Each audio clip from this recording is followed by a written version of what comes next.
No 1º de fevereiro de 2025, a uma altitude de 6.600 metros, quase no topo do Aconcagua, um professor polonês de direito perde a consciência e nunca mais acorda. Arkadiusz Włodarski tinha 52 anos. Às suas costas, uma ultramaratona pelo Saara, uma corrida no acampamento base do Everest, o cume do Kilimanjaro, 3 cátedras em 2 países e um princípio pelo qual viveu a vida inteira. O Aconcagua é uma montanha chamada de não técnica. Uma montanha onde não são necessárias cordas. Uma montanha onde, na última década, 21 pessoas morreram, quase todas acima dos 6.000 metros. Por que um corpo que suportou cargas extremas por anos simplesmente falhou sem aviso? E onde está a linha entre a vontade que eleva uma pessoa e a ambição que não a deixa parar? Para responder, é preciso começar não pela montanha, mas por uma cidade na Silésia, onde tudo começou. No dia 7 de dezembro de 1972, nasce na Polônia um menino destinado a viver na fronteira entre 2 mundos. Arkadiusz Włodarski cresce num país que apenas começava a se abrir para a Europa e faz uma escolha incomum para um jovem polonês. Decide estudar em 2 áreas ao mesmo tempo. Na Faculdade de Direito da Universidade da Silésia, em Katowice, ele domina o direito, uma disciplina que na Polônia dos anos 90 passava por uma transformação intensa. Mas, ao mesmo tempo, obtém um mestrado em Filologia Germânica e Pedagogia. Não era um capricho. Para um jurista que queria atuar na intersecção dos sistemas jurídicos polonês e alemão, o idioma alemão não era um complemento. Era uma ferramenta tão importante quanto o diploma. Katowice é a capital da Alta Silésia, uma cidade industrial com uma história pesada e um caráter marcante. Ali, não se desperdiça nada. A Silésia ensina a trabalhar muito e reclamar pouco. Włodarski absorveu essa mentalidade.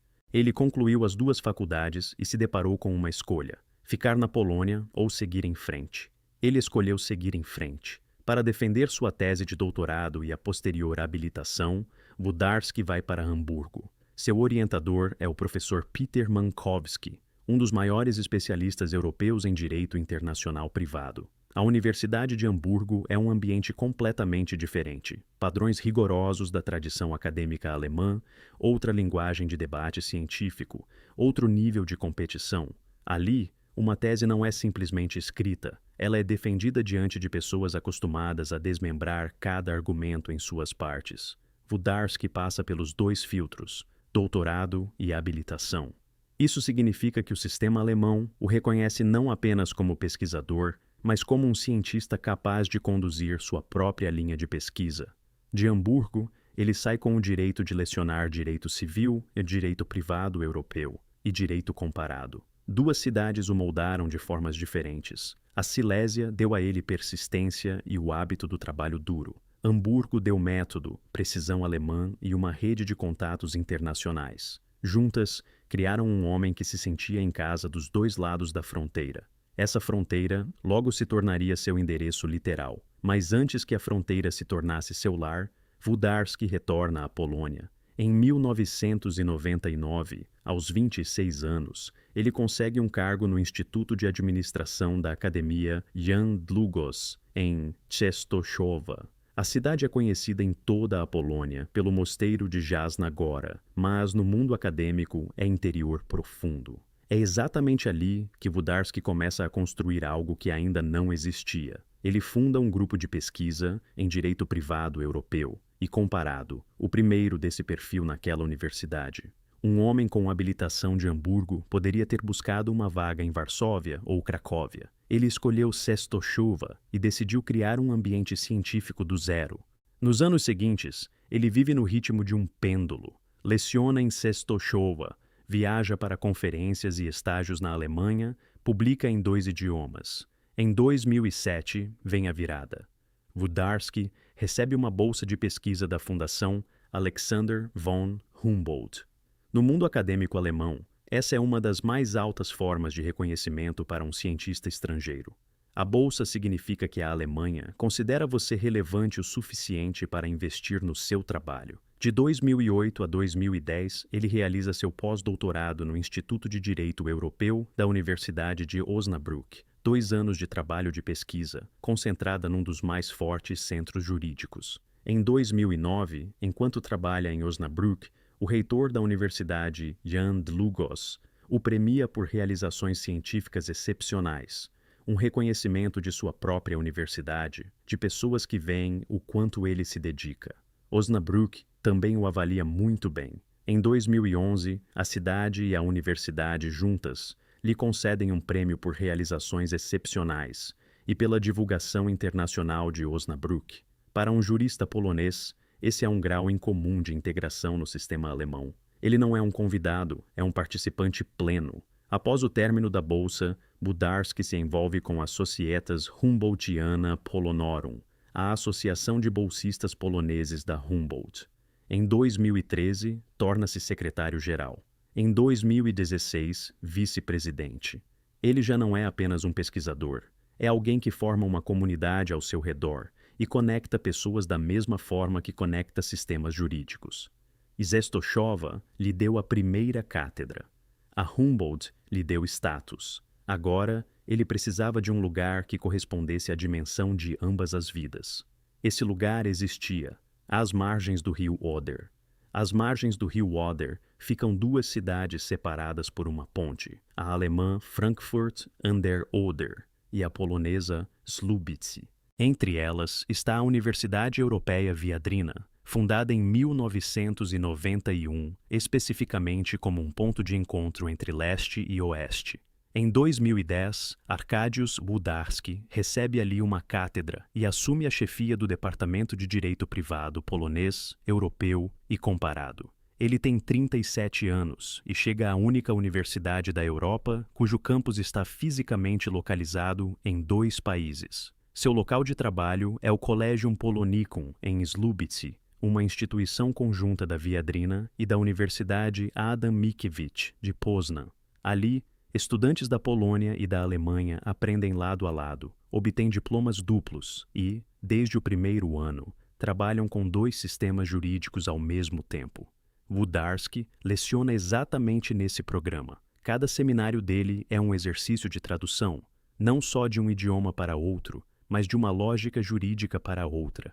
Direito sucessório polonês e notariado alemão, diretivas europeias e códigos nacionais, ele ensina os estudantes a ver como uma mesma situação da vida real se apresenta de forma diferente através da ótica de tradições distintas. A fronteira onde ele trabalha não é uma metáfora, é literalmente uma ponte sobre o rio que ele cruza regularmente. Mas para Włodarski é também um princípio. Ele constrói sua carreira de forma a não pertencer completamente a nenhum dos lados. A partir de 2014, paralelamente à Viadrina, ele funda e assume a Cátedra de Direito Civil na Universidade de Zielona Góra. A partir de 2023, soma-se uma terceira posição, Research Professor, na Universidade de Szczecin, 3 universidades em 2 países ao mesmo tempo. Aulas em Słubice, seminários em Zielona Góra, pesquisa em Szczecin, conferências em Hamburgo, Viena, Tbilisi, deslocamentos constantes, uma agenda sem dias livres e um ritmo que a maioria dos colegas considera impossível. Quem trabalha ao lado dele percebe, esse homem vive como se tivesse mais horas no dia que os outros. A energia que alimenta essa velocidade claramente não se limita ao escritório e à sala de aula. E, de fato, Arkadiusz Włodarski tem uma segunda vida que os colegas de departamento conhecem, mas cujo alcance nem todos compreendem. Essa segunda vida começa na pista de corrida. Quando exatamente Włodarski correu sua primeira maratona é desconhecido. Nenhum colega se lembra do momento em que ele, de repente, se interessou por corrida. Dá a impressão de que a corrida sempre esteve com ele, como uma extensão natural de um caráter que não sabe ficar parado. Mas, a certa altura, as maratonas ocupam em sua vida um espaço comparável ao direito. Ele não corre de vez em quando, corre de forma sistemática, com carga crescente, ano após ano. Dezenas de maratonas clássicas ao redor do mundo, 42 quilômetros e 195 metros, uma distância que a maioria das pessoas não vai completar sequer uma vez na vida. Włodarski a repete vez após vez, em países diferentes, em superfícies diferentes, em climas diferentes. Para ele, não é uma proeza isolada, mas uma prática regular, tão obrigatória quanto a preparação de aulas. A emissora de rádio alemã WDR Cosmo o entrevista. O título diz: Professor e maratonista extremo. Dois papéis numa mesma frase, e nenhum dos dois cede ao outro. Os jornalistas veem o que todos ao redor veem. Um homem que de manhã apresenta um trabalho numa conferência de direito comparado e no fim de semana larga para uma prova de horas. Colegas da redação do Slubice 24, que trabalharam com ele, lembram depois: as montanhas eram seu grande amor. Ele adorava correr. Não também corria, nem de vez em quando ia às montanhas, mas sim um grande amor. Com o tempo, as maratonas clássicas deixam de satisfazê-lo. 42 quilômetros é um desafio, mas um desafio já conhecido. Budarski parte para as ultramaratonas, provas de vários dias em distâncias extremamente longas, onde o corpo opera no limite da exaustão, e o resultado é definido não pela velocidade das pernas, mas pela resistência da mente. Isso já não é esporte de fim de semana. É um estilo de vida em que o limite das próprias capacidades não é uma barreira, mas um ponto de referência. Nos departamentos das 3 universidades, todos sabem, entre conferências e semestres, Budarski viaja para competições. Volta, senta para escrever um artigo sobre direito sucessório europeu. Uma semana depois, viaja de novo. 2 mundos andam em paralelo, e ambos aceleram. A velocidade aumenta, e com ela sobe a aposta. Budarski escolhe provas em que a experiência comum de maratona já não garante nada. Primeiro ponto: a Marathon des Sables, uma ultramaratona pelo Saara. Cerca de 230 quilômetros em 7 dias pelo deserto escaldante, com temperaturas que podem passar dos 50 graus. Os participantes carregam todo o equipamento e comida consigo, dormem em tendas berberes abertas e bebem exatamente a quantidade de água distribuída nos pontos de controle. Os organizadores chamam isso de a corrida mais difícil do planeta. Budarski termina. O ano exato é desconhecido, mas o fato é confirmado por colegas que o conheciam de perto. Segundo ponto: a Tenzing Hillary Everest Marathon, a maratona mais alta do mundo. Largada a 5.164 metros de altitude, em Gorakchep, com vista para a cascata de gelo do Khumbu. Chegada em Namche Bazar, quase 2 quilômetros mais abaixo. O percurso segue trilhas de sherpas, por geleiras, morenas, pontes suspensas, passando por mosteiros e estupas de pedra. O ar na largada contém metade do oxigênio do nível do mar. Para simplesmente chegar à linha de partida, são necessárias 3 semanas de trekking com aclimatação. Budarski completa essa também. Terceiro ponto: o Kilimanjaro. 5.895 metros, o ponto mais alto da África. Tecnicamente, não é alpinismo, é trekking de altitude. Não são necessárias cordas, nem piolete. A rota é sinalizada. Mas a altitude funciona igual para todos. Acima dos 5.000 metros, o corpo começa a lutar a cada passo. Budarski sobe ao Uhuru Peak e desce. 3 provas, 3 ambientes diferentes. O deserto, onde o inimigo é o calor e a desidratação. As trilhas do Himalaia, onde o inimigo é a altitude e o ar rarefeito. O vulcão africano, onde o inimigo é a subida monótona de vários dias sob falta de oxigênio. Cada próxima é um passo para uma nova dimensão, da resistência para a altitude, da corrida para a escalada. O padrão é nítido. Budarski não repete o que já fez. Ele sempre eleva a barra. Seu lema, registrado depois por colegas na Viadrina, dizia exatamente assim: supere seus limites, pois somente assim você realmente vive a vida. Depois do Kilimanjaro, seu teto de altitude era 5.895 metros.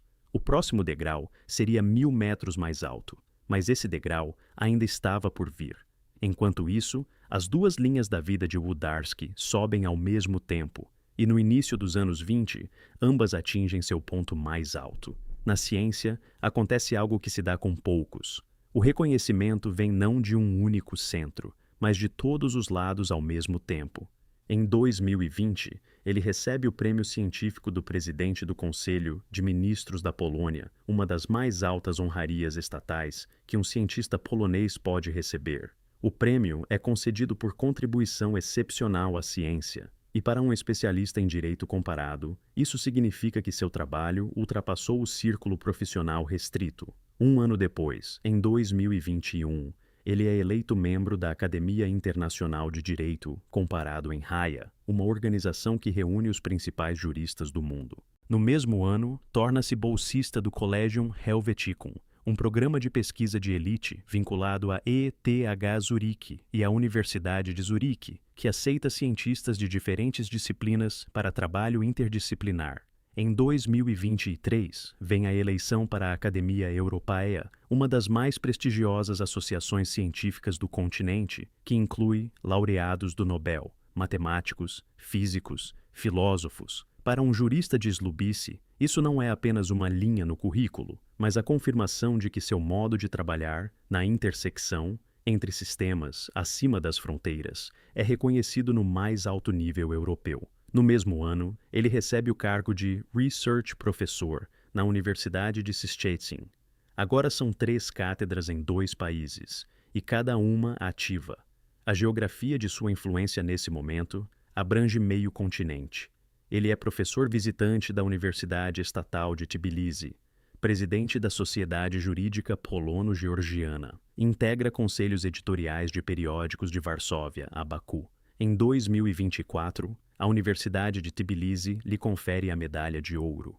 A medalha seria entregue pessoalmente em sua próxima visita à Geórgia, e isso soa como mera formalidade, porque Włodarski vai a Tbilisi regularmente. Para 2025, está programada uma visita de pesquisa ao Vietnã. Aos 52 anos, sua carreira não chega a um platô, ela acelera. E, em paralelo, atrás dele está um currículo que nada tem a ver com o direito. Dezenas de linhas de chegada em 3 continentes. As 2 vidas pedem o próximo passo. Na ciência, esse passo são novos projetos e novos países. Nas montanhas, é uma nova altitude. E essa altitude já está escolhida. A nova altitude fica na Argentina e se chama Aconcagua, 6.961 metros, o ponto mais alto da América do Sul, o ponto mais alto das 2 Américas, a montanha mais alta fora da Ásia. Para um homem que construiu a vida pelo princípio de elevar a aposta continuamente, é o degrau lógico depois do Kilimanjaro, mas entre 5.895 metros e 6.961 não há simplesmente 1.000 metros de diferença.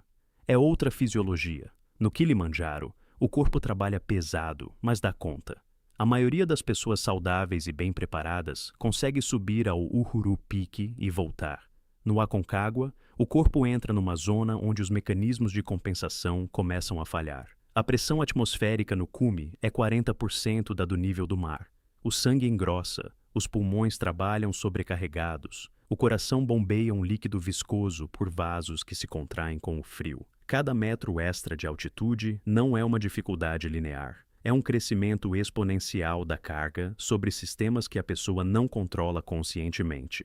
Włodarski tinha experiência em altitudes intermediárias, entre 6.000 e 6.500 metros. Nas fontes disponíveis, essa experiência não está registrada. Seu perfil esportivo é de corrida de resistência, maratonas, ultramaratonas, provas de muitas horas em condições extremas. Isso demonstra uma base aeróbica excepcional, uma vontade de ferro e a capacidade de suportar sofrimento por horas. Mas a resistência de um corredor e a capacidade do organismo de se adaptar à altitude extrema são coisas diferentes. Uma maratona no Saara testa a termorregulação e a mente. O Aconcagua testa como um coração específico e pulmões específicos reagem à falta de oxigênio, que dura não horas, mas dias. Ele tinha 52 anos, uma idade em que muitos só começam a pensar em trekking de montanha, mas também uma idade em que a estatística do Aconcagua se torna implacável. A proporção de mortes entre alpinistas acima de 50 é desproporcionalmente alta em comparação com participantes mais jovens.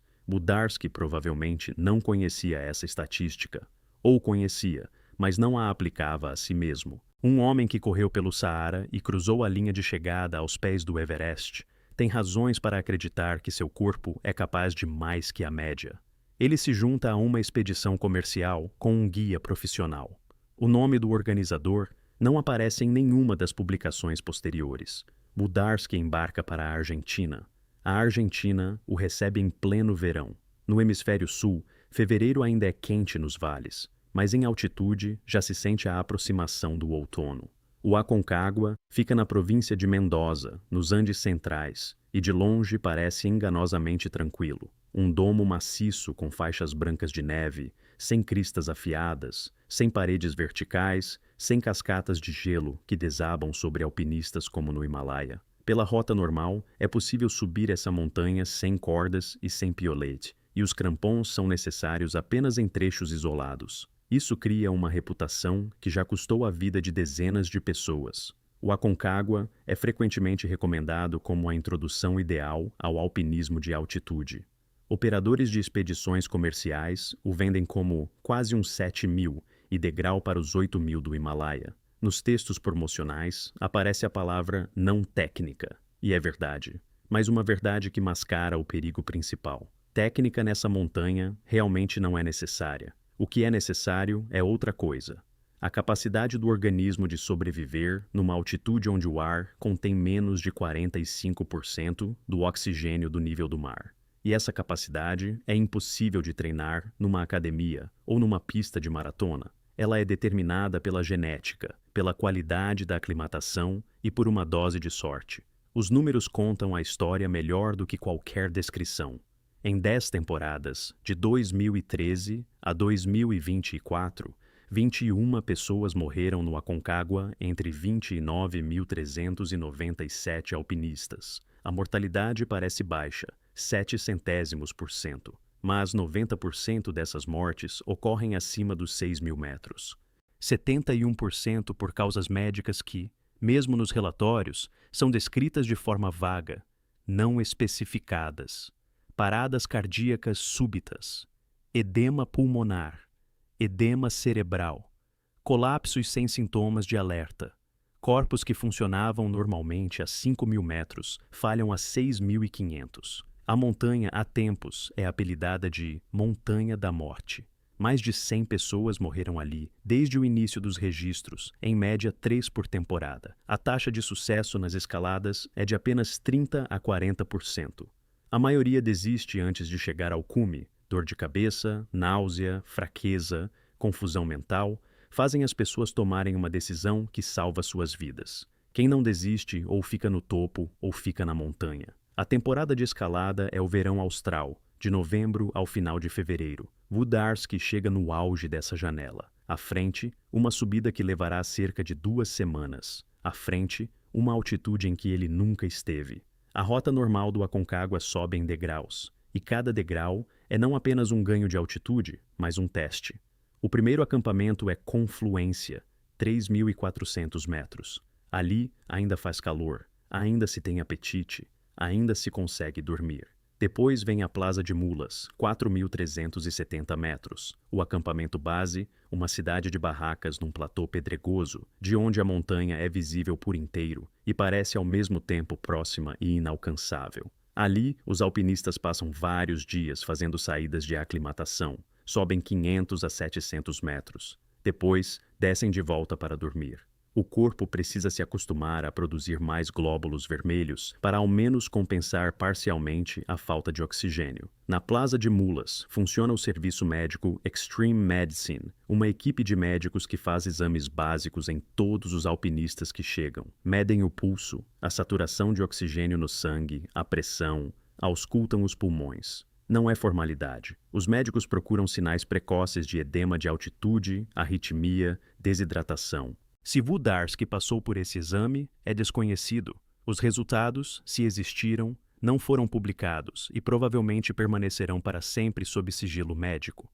O próximo degrau é o Nido de Condores, Ninho dos Condores, 5.550 metros. É o último acampamento com algum vestígio de conforto. Barracas, plataformas relativamente planas, possibilidade de preparar comida quente. Acima, começa o que os alpinistas chamam de Zona de Ataque, Camp Berlin ou Camp Cólera, cerca de 6.000 metros. Ali se dorme por intervalos, quase não se come, respira-se com dificuldade. O corpo nessa altitude não se recupera. Ele se deteriora lentamente e a única questão é se você consegue subir e descer antes que a deterioração se torne irreversível. Quantos dias o grupo de Włodarski passou na montanha é desconhecido. Como foi planejada a aclimatação é desconhecido. O programa padrão na rota normal leva cerca de 2 semanas, mas cada operador planeja à sua maneira. Alguns concedem mais dias de descanso,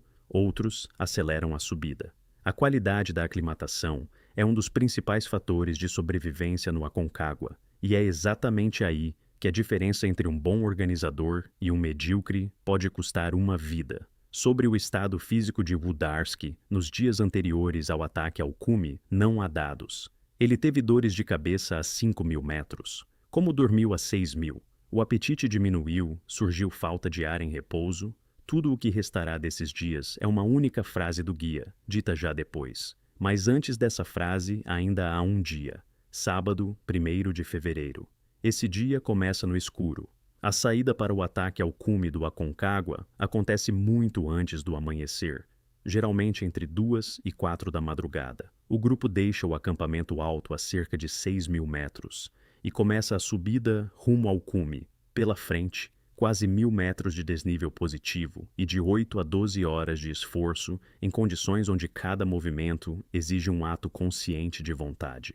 A temperatura na zona de ataque do Aconcagua nessa hora pode cair abaixo de 30 graus negativos. O vento nos trechos expostos da crista pode derrubar uma pessoa, mas o principal inimigo não é o frio nem o vento. O principal inimigo é invisível. Nessa altitude, cada inspiração traz menos da metade do oxigênio a que o corpo está acostumado ao nível do mar. O tempo no dia do ataque é desconhecido. O estado da rota é desconhecido. O horário exato de saída do grupo é desconhecido. Tudo o que existe é uma frase dita depois pelo guia do grupo. A subida estava indo bem. Włodarski avançava junto com os demais, sem problemas aparentes. Para um guia que conduz um grupo comercial a um cume de quase 7.000 metros, estava indo bem significa: o cliente mantém o ritmo, não fica para trás, não reclama, pisa com firmeza, responde às perguntas de forma adequada. Por esses sinais externos, nada prenuncia o que está prestes a acontecer. O grupo passa a marca dos 6.000 metros, depois 6.200, depois 6.500. Cada 100 metros de altitude nesse trecho não são 10 minutos de subida, são 30 a 40 minutos de luta contra o próprio corpo. 10 passos, parada, 5 respirações, mais 10 passos. Um ritmo que não pode ser acelerado. As pernas se movem, mas o cérebro funciona pela metade. Nessa altitude, tudo desacelera. A reação, a tomada de decisões, a capacidade de avaliar o próprio estado. O grupo sobe além dos 6.200, além dos 6.500 metros. Faltam menos de 350 metros verticais para o cume. 2, talvez 3 horas de subida em ritmo normal. O cume já não é uma abstração. Ele é visível. A crista segue para cima num último lance, e além dele está o ponto mais alto de 2 continentes. E então tudo muda. A uma altitude de aproximadamente 6.500 a 6.600 metros, Arkadiusz Włodarski perde subitamente a consciência. Não desacelera, não reclama de dor de cabeça, não pede para parar. Ele cai. As fontes divergem na altitude exata em 100 metros. A mídia argentina escreverá 6.500, a polonesa 6.600. A Universidade de Częstochowa dirá que faltaram 350 metros para o cume. Nessa altitude, a diferença de 100 metros equivale a 15 ou 20 minutos de subida. Para o desfecho, é irrelevante. O guia reage imediatamente. Em expedições comerciais, os guias são treinados em protocolos de socorro em altitude. Verificar a consciência, garantir a permeabilidade das vias aéreas, iniciar manobras de reanimação se não houver pulso. O guia faz tudo o que pode. Włodarski não reage.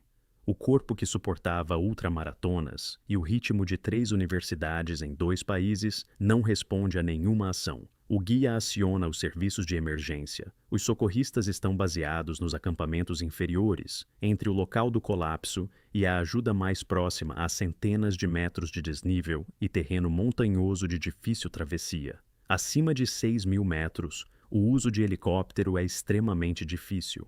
O ar é rarefeito demais para voo estável na maioria das condições. A ajuda vem a pé, de baixo para cima. Ao local chega um médico acompanhado de uma equipe do UPRAM, a Unidade de Patrulha de Resgate e Auxílio em Montana, o Serviço de Patrulha de Resgate e Socorro em Montanha do Parque Provincial do Aconcagua. São pessoas que trabalham na montanha toda a temporada e sabem como a morte se apresenta em altitude. O médico realiza o exame e constata o que o guia já compreende. Arkadiusz Włodarski está morto. Ele tinha 52 anos. Sábado, 1º de fevereiro de 2025.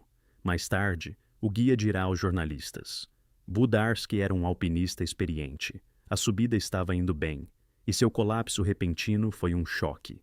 Fizeram tudo o que podiam, mas não conseguiram evitar a tragédia. Essa frase é o único testemunho direto das últimas horas de sua vida.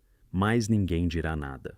Depois dessa frase do guia, vem um silêncio que não será mais rompido. A causa médica oficial da morte de Arkadiusz Włodarski não foi anunciada publicamente. Nem as autoridades argentinas, nem a administração do Parque do Aconcagua, nem o organizador da expedição emitiram um documento que dissesse: a causa da morte foi tal. Para a família, possivelmente existe um laudo médico. Para todos os demais, há apenas a palavra colapso e um contexto que permite construir hipóteses, mas não confirmar nenhuma delas. O contexto diz o seguinte: a estatística do Aconcagua na última década registra que a esmagadora maioria das mortes na montanha ocorre por causas médicas descritas nos relatórios como não especificadas.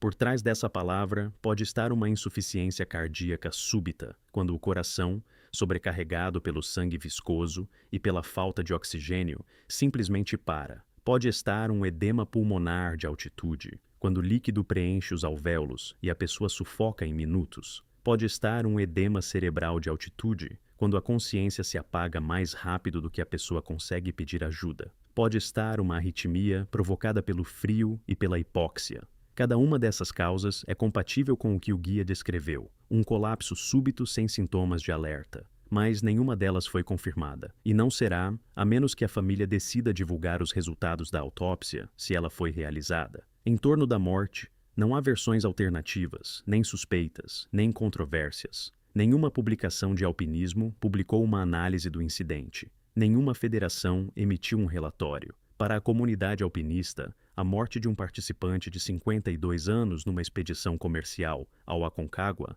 é um evento trágico, mas não excepcional. Ele se encaixa num padrão que pesquisadores detectaram nas estatísticas, uma proporção crescente de mortes entre alpinistas acima de 50 anos, em altitudes superiores a 6.000 metros, por causas impossíveis de prever e frequentemente impossíveis de prevenir. Restam perguntas que provavelmente ninguém mais responderá. Qual foi o programa de aclimatação do grupo? Quantos dias passaram na montanha? Włodarski fez exame médico no acampamento base?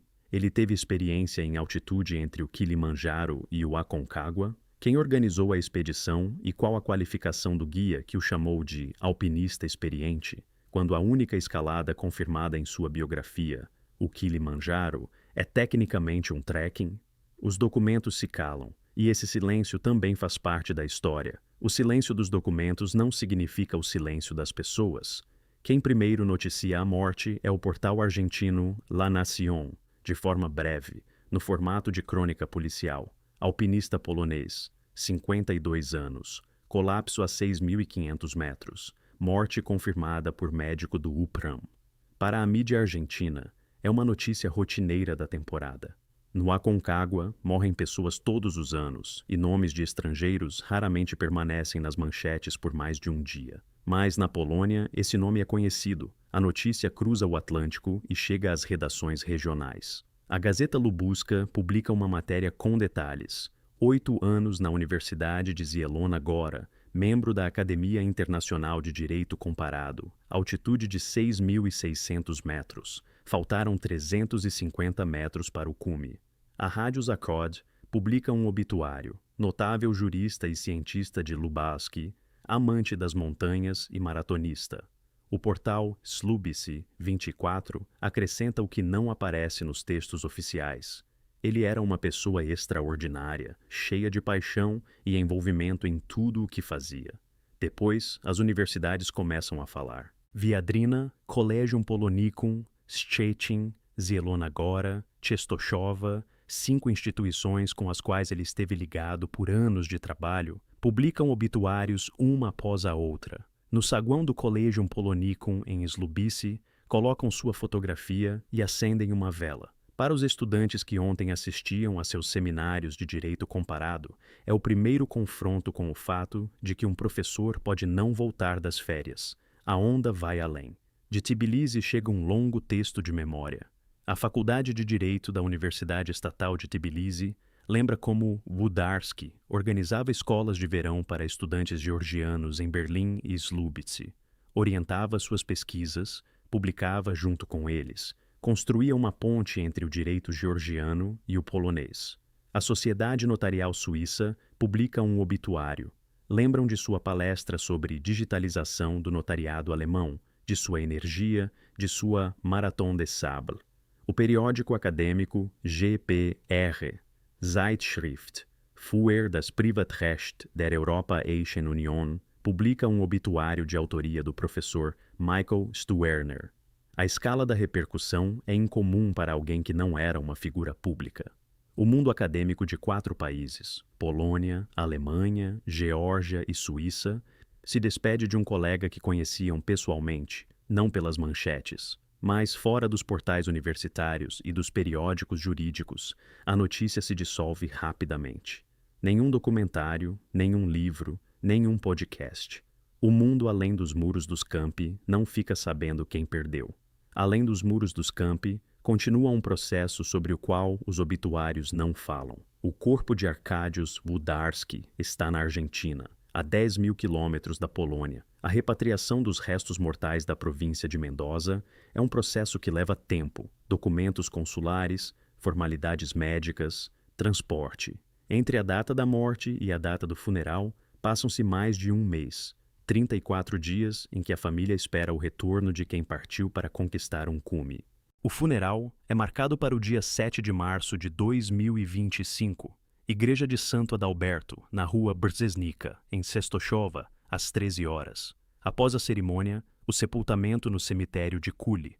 A cidade onde Włodarski obteve seu primeiro cargo em 1999 o recebe de volta pela última vez. 26 anos atrás, ele chegou ali como um formando de 26 anos, com 2 diplomas e a ambição de criar uma escola científica do zero. Agora é carregado pelas mesmas ruas. A Universidade Viadrina publica uma página memorial em seu site. O endereço de e-mail profissional de Włodarski é mantido aberto para quem quiser prestar condolências. Suas palavras são colocadas como epígrafe, aquele mesmo lema sobre superar limites. Estudantes e colegas que agora leem essa frase ouvem nela algo que antes não existia. Em Tbilisi, a medalha de ouro da Universidade Estatal de Tbilisi, concedida em 2024, não foi entregue pessoalmente. Planejavam entregá-la a Włodarski em sua próxima visita à Geórgia, uma visita que agora não acontecerá. A medalha será entregue à família. A visita de pesquisa ao Vietnã, programada para 2025, é riscada da agenda. As conferências onde era esperado acontecerão sem ele. A cátedra em Slubice ficou órfã. Seu caso não será motivo para a revisão das regras de segurança no Aconcagua. Para a montanha, ele é uma linha na estatística. Homem, 52 anos, colapso acima de 6.000 metros, causa médica não especificada. Um padrão que se repete temporada após temporada e que pesquisadores registram com crescente preocupação. Cada vez mais pessoas de meia idade chegam a essa montanha com excelente preparo físico de corrida e experiência insuficiente em altitude. Algumas delas não voltam.